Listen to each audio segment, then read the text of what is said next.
Hello and welcome to a brand new section. We're in section 7.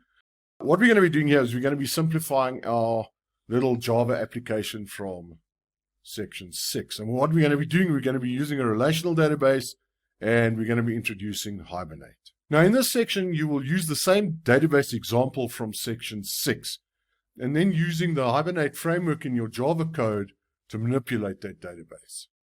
You will then be able to compare the two programs and discover the advantages of using a framework such as Hibernate over the old way of communicating with a database. We're going to be introducing Hibernate. Okay, what we want to find out, what is Hibernate?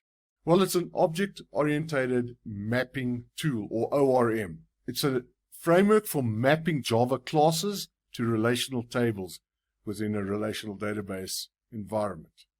It also has its own structured query language called Hibernate Query Language. Right, now let's have a look at this carefully.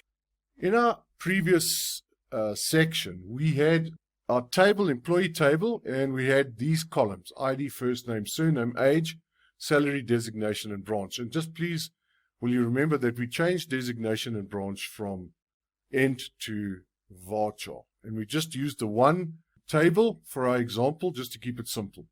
Now, what we also saw in that previous examples in 6 is we had to write a lot of code to get the information from your object of bank employee to the columns in the table. And we had to use a lot of code in the results set to get the information from each column back into the object of bank employee. And now we were mapping the table to the object. That's what we were doing. And we were doing it by hand. So we were writing each of these pieces of code to do that. So you've got the idea, correct? So here's what we were doing. So we would map ID to ID and the same coming back. So we were mapping these attributes to the columns within the database table.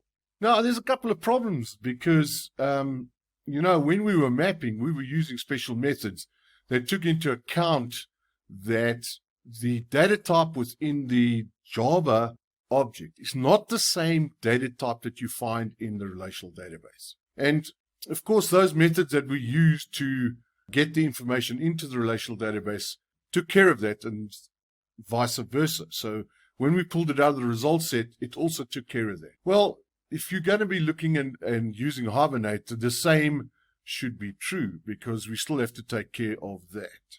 Now have a look at this. So what we've got here is you've got bank employee, and what we're trying to do is we're going to try and sort of get an object of bank employee and then take the state of ID, first name, surname, age, salary, designation, and branch, and take each of those values and put them into the table shown above. And by the same token, we'd like to sort of get the values from a row in that table above and make an object of bank employee. So if you have a look now, we've got objects of bank employee, we've got a relational database, and you're mapping. So this is known as ORM, or Object Relational Mapping. Right, the question is, why do we use Hibernate? Well, let's have a look. First of all, it reduces the lines of code by maintaining this object table mapping. We were talking about CRUD when we were using our little mini database project in section 6. And if you'd forgotten, CRUD means, create, read, update, and delete. And we wrote all the code for that. And it was quite sophisticated. We were only dealing with a small amount of tables, but you can imagine if the tables were quite big. It returns the results set to a Java application in the form of objects.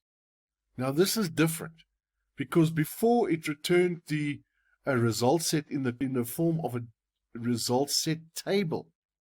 Now this one doesn't.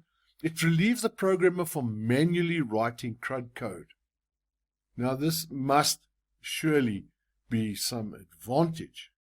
This is the end of the video on why use Hibernate. And I trust that you've enjoyed this video and you've got some insight as to why Hibernate is such a valuable tool.